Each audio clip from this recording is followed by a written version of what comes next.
Assalamualaikum warahmatullahi wabarakatuh. Perkenalkan kami dari kelompok 9 yang beranggotakan 1 Titis Wisundari, 2 Vidya Fitriana, 3 Sesendri Nurlaini, dan yang keempat ada Nika Ninggar Prasasti.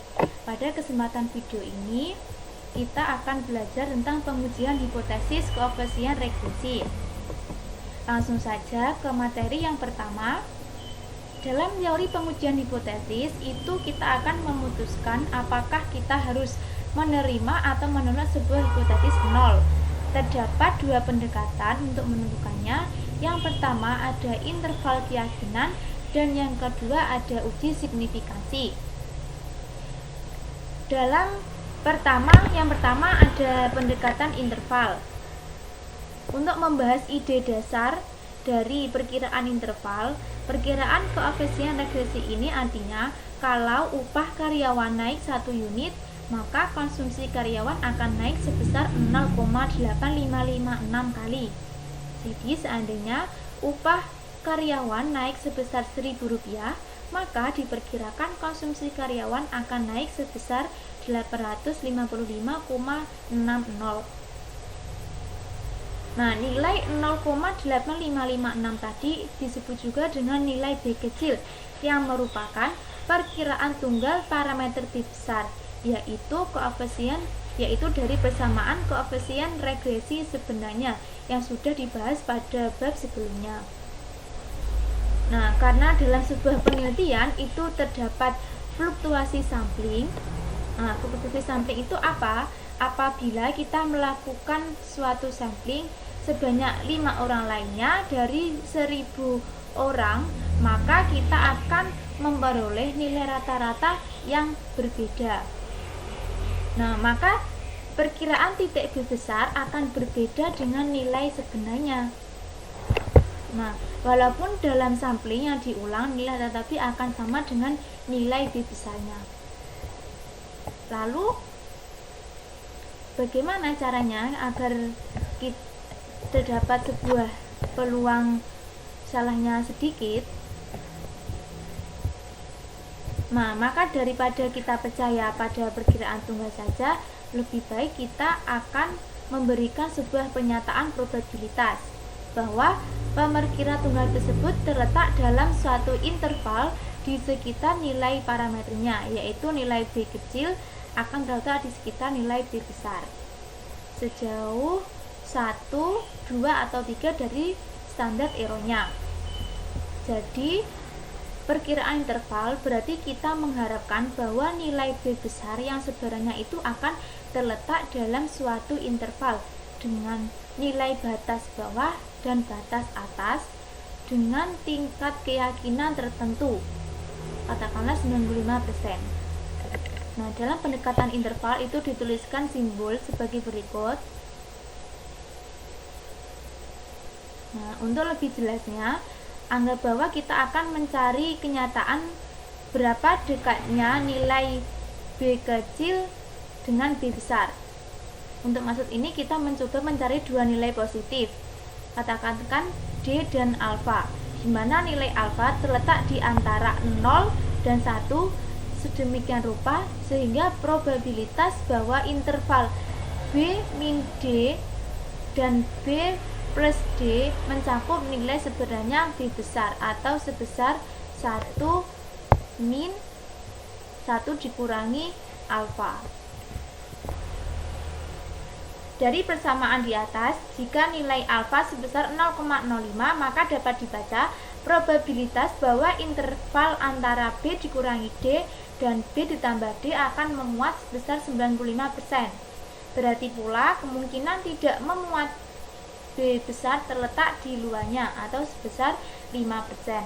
Nah, ini juga menjadi dasar dalam penelitian pendidikan. Kita boleh melakukan kesalahan itu sebesar 0,05. Lalu untuk rumus perkiraan interval A dirumuskan dengan A kecil dikurangi T alfa per 2 dikalikan SA kurang dari atau sama dengan A besar kurang dari atau sama dengan A kecil ditambah T alfa per 2 dikalikan SA. Rumus untuk perkiraan interval B adalah B dikurangi T alfa per 2 dikalikan SB B B kecil dikurangi T alfa per 2 dikalikan SB kurang dari atau sama dengan B besar kurang dari atau sama dengan B kecil ditambah T alfa per 2 dikalikan SB. Lalu untuk rumus perkiraan interval kesalahan pengganggu itu mengikuti T-square, dirumuskan ini N-2 dikalikan SE kuadrat dibagi S kuadrat alfa per 2 kurang dari atau sama dengan sigma kuadrat kurang dari atau sama dengan N-2 dikalikan SE per 2 per X kuadrat 1 dikurangi alfa per 2. Contohnya, data biaya iklan X dan hasil penjualan Y dalam jutaan rupiah disajikan dalam tabel ini. Lalu dari tabel ini kita akan mencari buat perkiraan interval untuk konstanta A, lalu koefisien regresi B, dan kemudian buat pula perkiraan interval untuk sigma kuadrat dengan tingkat keyakinan sebesar 95%. Lalu pemecahannya diketahui nilai A 27,139, nilai B 0,4933, nilai SA 7,5712, nilai SB 0,0422, dan nilai 1 min alfa sebesar 0,95, nilai alfanya 0,05. Dari tabel T diperoleh nilai T alfa per 2 dengan derajat bebas N-2 yaitu kurang lebih 2,306. Lalu untuk menemukan perkiraan untuk yang BA, kita masukkan saja nilainya, diperoleh ini 9,6798 kurang dari atau sama dengan A besar kurang dari atau sama dengan 44,5982 dengan tingkat keyakinan sebesar 95% bahwa interval dari 9,6798 sampai 44,5982 akan memuat nilai parameter A besar yang sebenarnya. Lalu untuk parameter B, mencari nilai parameter B, kita masukkan nilai-nilainya, diperoleh ini dengan tingkat keyakinan sebesar 95% bahwa interval dari 0,396 sampai 0,5906 akan membuat nilai parameter B besar yang sebenarnya. Lalu selanjutnya kita akan mencari yang perkiraan tadi ya, perkiraan interval untuk sigma kuadrat dengan tingkat keyakinan sebesar 95%. Tadi kan rumusnya berarti menggunakan rumus yang ini, kita tinggal memasukkan saja ini nilai SE nya ini, sehingga diperoleh 27,0578 kurang dari atau sama dengan sigma kuadrat kurang dari atau sama dengan 217,6666.